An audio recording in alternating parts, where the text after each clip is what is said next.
World. All right. So this book is called Homeland, My Father Dreams of Palestine by Hannah Mushevek, illustrated by Reem Madhu. I love these end papers. Oh, These wow. beautiful, taken from the photographs from her family. Oh, those are wonderful.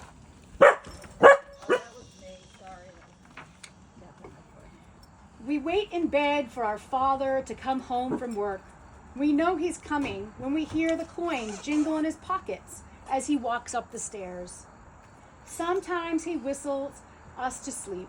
Sometimes he tells us stories. We like the stories best.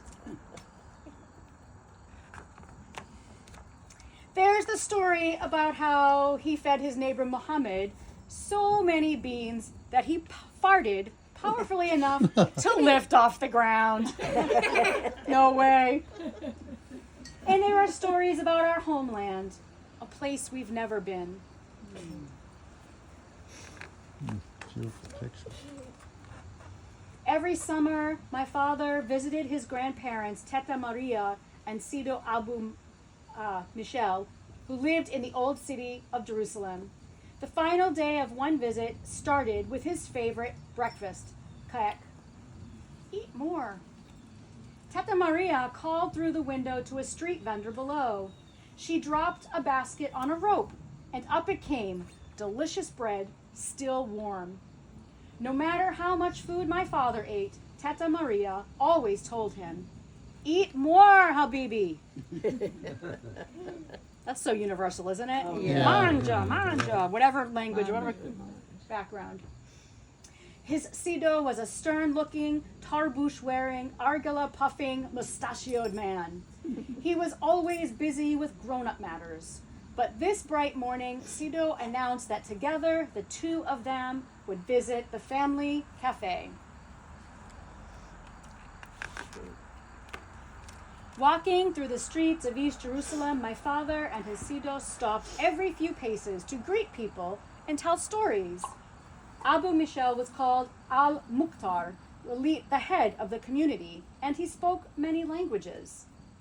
They walked hand in hand through a bustling collection of colorful vendors. Men and women sold everything from olive oil soap with rose water and heaping bags of za'atar to gold jewelry and embroidered textiles. And the little speech bubbles, you can see different languages spoken. I can't read all of these languages. They have different letters. But you see yella, hello, and I'm not sure what else. I don't read Arabic. Or this looks to be perhaps Russian. As they walked, they were serenaded by sounds, the chanting of the muezzin's call to prayer, mixed with the ringing of church bells and the market vendors singing the praises of pickling cucumbers or prickly pears. Cucumbers as small as baby's fingers, prickly pears so delicious they melt in your mouth. They could hear the cheerful sounds of children practicing dabka dancing and the songs of Kolthum that blasted from radios on windowsills. But what fascinated my father most was the juice vendor. A short man, he carried a big tank filled with jalab on his back. He traveled by foot from neighborhood to neighborhood. To announce his arrival, he played beautiful, intricate rhythms using brass cups and saucers. To his teta's horror, my father later practiced these same rhythms at home using her china. That sounds familiar. Cute. This says, Ya Allah, Mikhail. I think it's probably Mikhail is how his name's pronounced. I should have double checked that. Now a professional drummer, he shows me and my sisters the juice man's rhythms by drumming on our backs like a musical massage. At the family cafe, my father was greeted quickly with one kiss on each cheek by Amu Mitri. He was then put to work cutting cucumbers, chopping parsley, and preparing plates of olives and pink pickled turnips. The cafe was a popular destination for great thinkers, Poets, musicians, historians, and storytellers gathered to listen to the exchange of ideas at Al-Mukhtar's cafe. With a rare smile, Sido signaled to my father to follow him down a hallway. Sido unlocked the iron gate and led him to a lush, sunlit garden. Hundreds of homing pigeons rustled in their wooden cages in the shade of a proud olive tree.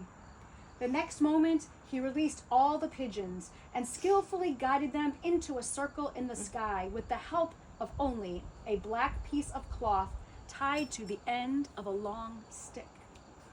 With surprise and delight, my father asked, "Won't they fly away?"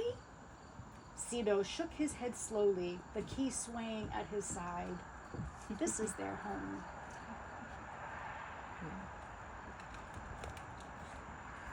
That was the last day my father saw his grandfather, the last time he saw Palestine.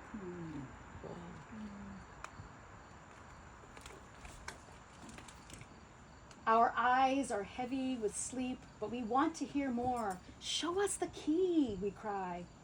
My father produces the large, rusted old key to our family's home in Jerusalem. We know the ending of this story is not a happy one. We know that we may never sit and watch the juice man by Jaffa Gate, but we whisper the hope of return as we turn out the light.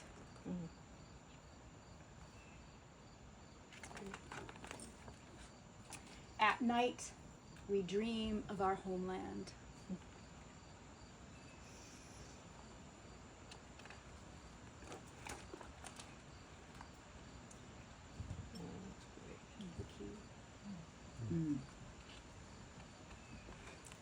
And then they're just, for people who want to know more, there's a glossary of terms and a little bit more of the author's note and some photos of people from her family. And some of you heard me say this. There's more pages on the picture in the end papers I'm going to show you. Some of you heard me say this inside, but Hannah Mushabek, the author, she's a Massachusetts resident. She lives in Western Mass. And she has faced a lot of ugliness, a lot of censorship. She was just recently uninvited from something. That was about book banning and censorship, and she was uninvited because someone didn't want her to go. So somebody I know bought the book as part of our donations today, and I appreciate that. And I hope you'll maybe look for her, check it out of the library. Even library checkouts help authors. So I appreciate that. So.